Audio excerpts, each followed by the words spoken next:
Good morning all. எல்லாரும் நீங்கள் SI exam cut off பற்றி கேட்டுட்ருக்கீங்க.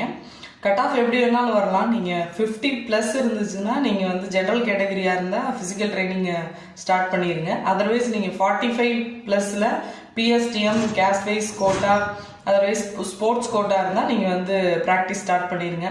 கட் ஆஃப் வந்து நமக்கு குறையிறதுக்கான பாசிட்டிவ் சைடு பார்த்தணும்னா 70% கேண்டிடேட்ஸ் தான் எக்ஸாம் அட்டன் பண்ணியிருக்காங்க. 30% வந்து ஆப்சன்டீஸ் இருக்காங்க. இந்த நியூஸ் பேப்பர்லையும் போட்டிருந்தாங்க. ஒவ்வொரு எக்ஸாம்கள்லையும் நான் அட்டன் பண்ண எக்ஸாம்கள்லையும் இப்போ 100 கேண்டிடேட்ஸ்னால் ஒரு 30 to 40 கேண்டிடேட்ஸ் வந்து ஆப்சன்டீஸ் இருந்தாங்க. அதனால நீங்கள் 70% கேண்டிடேட்ஸ் தான் ப்ரெசண்டில் இருந்திருக்காங்க, அட்டன் பண்ணியிருக்காங்க. அதனால அது கட் ஆஃப் குறையிறதுக்கான வாய்ப்பு இருக்குது. இன்னொரு விஷயம் என்னென்னா, ப்ரீவியஸ் இயர் கொஸ்டினை விட இந்த வருஷம் வந்து கொஸ்டின் டஃப்பாக இருந்தது. ஐ மீன் டிஎன்பிஎஸ்சி கொஸ்டின்ஸ் மாதிரி கொஞ்சம் அப்டேட் பண்ணியிருக்காங்க. அதனால ப்ரீவியஸ் இயரை விட இந்த வருஷம் கஷ்டமாக இருந்ததுனால கட் ஆஃப் குறையிறதுக்கு வாய்ப்பு இருக்குது. இது பாசிட்டிவ் சைடு. கட் ஆஃப் குறையிறதுக்கான வாய்ப்புகளில் நான் இதை சொல்கிறேன். இதுலேயே நெகட்டிவ் சைடும் நம்ம பார்க்கலாம். நெகட்டிவ் சைடு பார்க்கணுன்னா கட் ஆஃப் அதிகமாகிறதுக்கான வாய்ப்புகள் எதனால் இருக்குன்னா, நிறைய டிஎன்பிஎஸ்சிக்கு ப்ரிப்பேர் பண்ணுற கேண்டிடேட்ஸ் வந்து எஸ்ஐ எக்ஸாமு அட்டன் பண்ணுறாங்க. சில பேர் ஃபிசிக்கல் ஃபிட்னஸ் இல்லாதவங்களும் அதை ஒரு டெஸ்ட்டாக நான் அட்டன் பண்ணி பார்க்குறேன், ஒரு டெஸ்ட்டுக்காக நான் அட்டன் பண்ணி ட்ரை பண்ணி பார்க்குறேன்ற மாதிரி அட்டன் பண்ணுறாங்க. அவங்க டிஎன்பிஎஸ்சிங்கும் போது அவங்க ரொம்ப வருஷம் ப்ரிப்பேர் அதுக்காக பண்ணியிருக்குங்கும் போது அவங்களோட கொஸ்டின்ஸு வந்து அவங்க அட்டன் பண்ணும்போது கட் ஆஃப் வந்து ஆட்டோமேட்டிக்காக இன்க்ரீஸ் ஆகுது.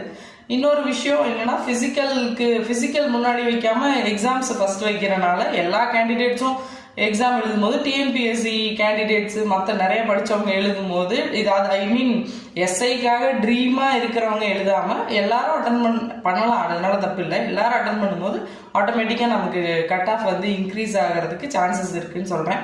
எது எப்படி இருந்தாலும் நீங்கள் ஃபிசிக்கல் ட்ரைனிங் ஸ்டார்ட் பண்ணிடுங்க.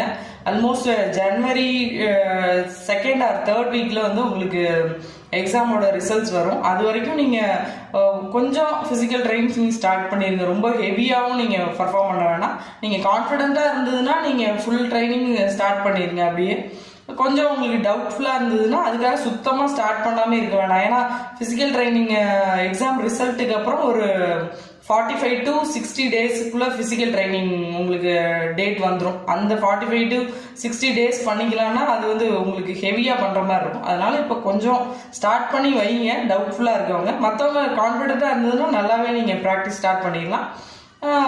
டேட் அனௌன்ஸ் பண்ணதுக்கப்புறம், ரிசல்ட் அனௌன்ஸ் பண்ணதுக்கப்புறம் உங்களுக்கு வந்து நீங்கள் ஃபிசிக்கல் ட்ரைனிங்கை நல்லபடியாக பண்ணி பாஸ் ஆகிறதுக்கு ஆல் தி பெஸ்ட். தேங்க்யூ. அதனால நீங்கள் இந்த கட் ஆஃப் பற்றி ரொம்ப குழப்பிக்கிட்டு இதுலேயே எவ்வளோ வரும்னு தேடிக்கிட்டே இருக்காதீங்க. அது வரும்போது வரட்டும், எப்படி வேணாலும் மாறலாம். ஏன்னா 0.5ல் கூட நமக்கு கிடைக்கலாம், 0.5ல் நமக்கு கிடைக்காம இருக்கலாம். அதனால நம்ம வந்து அதை டோட்டலாக இதுதான் நடக்க போகுதுன்னு நம்மளால ப்ரிடிக்ட் பண்ண முடியாது. அதனால ரொம்ப அதில் சஃபர் ஆகிக்கிட்டு அதையே போட்டு இது பண்ணிட்டு இருக்காதீங்க. All the best. எல்லாரும் பாஸ் ஆகிறதுக்கு வாழ்த்துக்கள். தேங்க்யூ.